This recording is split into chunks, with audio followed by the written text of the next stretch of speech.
Eendag in 'n klein dorpie bly daar 'n wyse ou man. Almal het hom bewonder vir sy stille wysheid en insig in die lewe.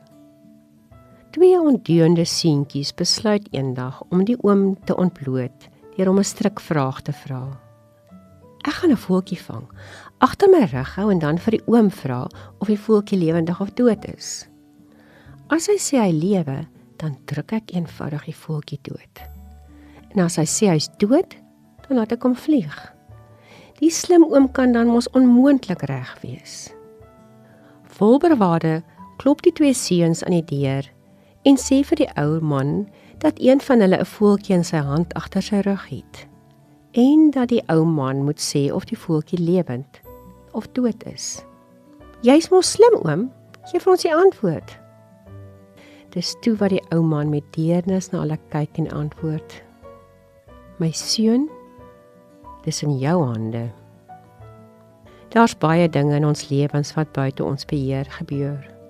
Dinge wat ons nie kan verander nie, maar waaroor ons wel kan bid. Here, gee asseblief van my die wysheid en genade om dit te hanteer. Maar dan is daar ook soveel dinge in ons lewens waaroor ons wel beheer het.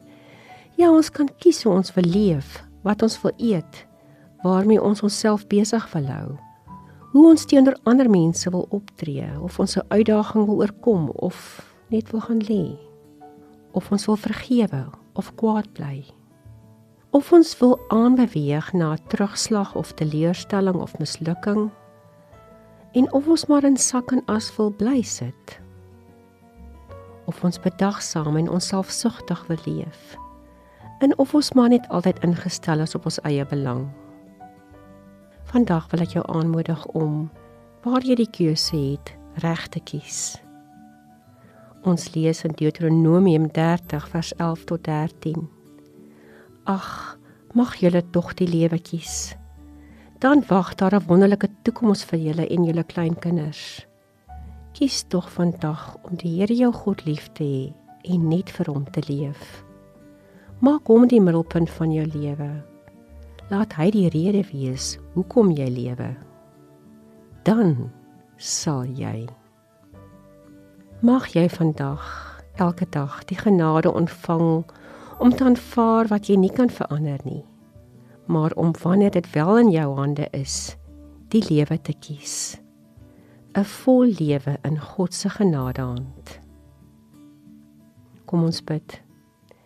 Here, U weet om reg te kies is regtig nie altyd maklik nie. Help my asseblief, want ek wil die lewe in oorvloed saam met U leef. Amen.